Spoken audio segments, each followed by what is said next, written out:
អ្នកដែលបូជាផ្កាថ្វាយព្រះអង្គដូចជាផ្កាម្លិះអីជាដើមបានបុណ្យបានអានិសង្សច្រើនបើយើងមើលនៅក្នុងគម្ពីរព្រះត្រៃបិដកភាគ72 73 74គម្ពីរអបទានអ្នកខ្លះដាក់ផ្កាឈូកថ្វាយព្រះអ្នកខ្លះដាក់ផ្កាម្លិះថ្វាយព្រះអ្នកខ្លះដាក់ផ្កាមន្ទាបោះផ្កាផ្សេងថ្វាយព្រះហើយអ្នកទាំងនោះឥឡូវនឹងបានជាព្រះរហន្តជាភិក្ខុនៃហើយពោលគាថាម្នាក់មួយក្នុងថេរគាថាធរិគាថាថាខ្លួនដែលមាននិស្ស័យជួបជាមួយព្រះបាននៅបដិសម្ពិទាបានត្រាស់ដឹងធម៌បានរួចចាក់ទុកនឹងក៏មកពីអានិសង្សដែលខ្លួនបានដាក់ផ្កាថ្វាយព្រះពីជាតិមុននោះដែរមានច្រើនហើយអានិសង្សបានផលក្នុងបច្ចុប្បន្នដូចជានាយមាលាកាគេឲ្យយកផ្កាម្លិះយកទៅថ្វាយស្ដេចប្របាទពំពិសា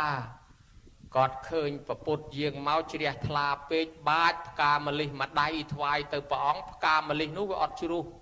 វានៅហើពីលើព្រះអង្គនឹងជ្រះថ្លាពេកព្រាចមួយដៃទៅទៀតផ្កាម្លិះនោះអត់ជ្រុះទៀតនៅតែកលឹងព្រះអង្គដូចឃ្មុំកាហាយទឹកចឹងឯងគាត់ជ្រះថ្លាព្រឺរួមព្រឺស្បែកត្រេកអរណាស់រីឯប្រពន្ធនោះភ័យខ្លួនហ្មងប្តីអញប្តេសផ្ដាស់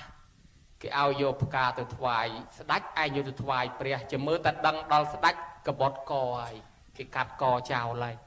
បើអញ្ចឹងបើមានរឿងស្ដេចបហាជីវិតអីក៏មកជាប់ពាក់ព័ន្ធដល់ឯងអញ្ចឹងទៅប្រកាសប្រជាជនឲ្យដឹងសិនថាខ្ញុំលែងប្តីទៅប្រាប់គេថាបងប្អូនអើយខ្ញុំលែងប្តីហើយប្តីខ្ញុំនឹងខ្ញុំអត់មានពាក់ព័ន្ធអីគ្នាទេលែងគ្នាហើយហើយបើសិនជាមានរឿងគេសម្លាប់ប្តីអីជាកុំឲ្យគេសម្លាប់ដល់ឯងថាលែងគ្នាមានអីដល់តែដឹងដល់ប្របាទពំពិសាលោកជ្រះថ្លាបន្ថែមឲ្យទ្រព្យសម្បត្តិតម្លើងយុស័កបន្ថែមទៀតប្រពន្ធខកចិត្តទៅទេចាខ្ញុំមើលណាចឹងហើយមានទេវបុត្រទេវធីតាជាច្រើនដែលបានទៅកើតក្នុងឋានសួគ៌មានរូបស្អាតដោយសារថ្វាយផ្កានឹងដែរដូចជានាងម្នាក់នោះទេវធីតាម្នាក់នោះស្អាតណាស់មានសម្លៀកបំពាក់ពណ៌លឿងខ្ចីដ៏ស្រស់ហើយព្រះមហាមោគលានសួរថាមនាលនាង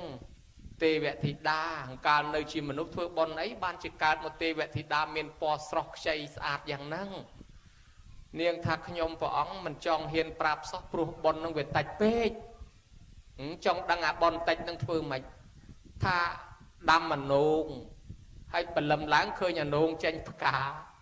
ចុះមកមិនតាន់លុបមុខផងទៅកាច់ផ្កាអនងថាយកទៅបូជាស្ថានធ្នោបតូបបច្ចេកដីលើទួលមួយដែលគេតម្កល់ព្រះសរីរិកធាតុនៅក្បែរផ្ទះហ្នឹងដើរយកទៅថ្វាយមិនតាន់ទាំងដល់ផងគោឬវិជុលស្លាប់មកបានមកកើតជាទេវធីតាមានពណ៌សម្បុរស្រស់ស្អាតបានសម្បត្តិទឹកមកប៉ុណ្ណឹងហ្នឹងណាបានលោកឃើញថាអស្ចារ្យណាស់សេចក្តីជ្រះថ្លាជាមួយព្រះសម្ពុទ្ធអញ្ចឹងបានពណ៌សម្បុរស្រស់ស្អាតល្អដោយសារការថ្វាយផ្កាក៏មានការនិយមថ្វាយផ្កាជាហូរហែមកចឹងយើងមើលឃើញរឿងរ៉ាវថ្វាយផ្កានេះមានជាច្រើនក្នុងពុទ្ធសាសនានេះរយផ្កាមន្ទាបោះរយផ្កាម្លិះថ្វាយព្រះអង្គឯហ្នឹងប៉ុន្តែគេនិយមថាអញ្ចេះគេថាបើថ្វាយផ្កាស្រស់ផ្កាកំពុំគេប្រាថ្នាឲ្យបានប្រពន្ធកំមុំបើបានប្តីកំឡោះហើយបើថ្វាយអាផ្កាក្រៀមបានប្រពន្ធចាស់បានប្តីតាគេតណាលពីនាងអមិតថតានិងតាជូជក់ញោមញៀនដែលស្គាល់តាជូជក់ដែរតាជូជក់បានប្រពន្ធកំមុំស្អាតនាងអមិតថតានាងអមិតថតាពីជាតិមុនពេលដែលគេថ្វាយផ្កាដល់ព្រះសម្មាសម្ពុទ្ធព្រះបច្ចេកពុទ្ធពុទ្ធរូបអីនាងតែងតែជំទាស់អង្គគេថាចាំបាច់ថ្វាយអីអាផ្កាល្អផ្កាស្រស់ទេឬតែក្រៀមនឹងទៅថ្វាយក៏តែបានដែរថ្វាយតែក្រៀមនឹងហើយអាចាស់នឹងបានណាកាលពីជាតិមុនមកគេថ្វាយផ្កាកំពុំឯងថ្វាយតែផ្ការុះរយក្រៀមដល់តែជាតិកើតមកជាមនុស្សនេះគេបានប្តីប្រពន្ធកំមុំកំឡោះអស់ឯងបានតាជូជក់ចាស់ជាងអាត្មាទៀតមើលទៅមុខតាជូជក់ប្រហែលជាយ៉ាប់ជាងមុខអាត្មាទៀតណាញោមតាមគេពិពណ៌នាមកគេថា chẳng chỉ ni cái lẹ đôi con tục khoai này liền thái đôi này cái đám bục mọt sầm mềm sầm mám đôi giờ đưa hà xây cái cún ấu đấy đi cái chanh chè cha hỏi sạch đom nông phơi pong cái pong ở đâyจะดบอายิญาโยงด้วยพลายนงตุ่มไอ้ก่อนมือตามนั่งก็ด้วยยับมือบัดไอ้ก่อนลือกี่ไปปอร์นี่นั่งนะให้นั่งกิธาเนียงบานการชิมมนุษย์ได้ตอนแต่บานประเดี๋ยวจ่าเชียงเก็บมาปิดไฟประกาศจ่าเจาะดอลกิธาตาตุชูใบปูเตอร์คราวโนเนียงบานประเดี๋ยวกำลังวิ่งมาดองกันนั่งไม่ได้กิธาเปลคราวเนียงพญะคลวนตา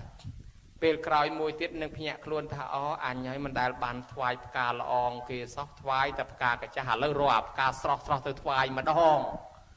จังตาบานปิดอดปิดตาชูใบปูเตอร์บานประเดี๋ยวคราวเตอร์กำลังสะอาดมาดองวิ่งได้จังโยมยิดโยลตามนั่งทัวไม่ทัวเตอปันได้ประหยัดแต่ดำมานูงเตอเล่นเคยอย่านูงจันประกาศแบบยุทธวายเปรียออกขันสล้อนะโยม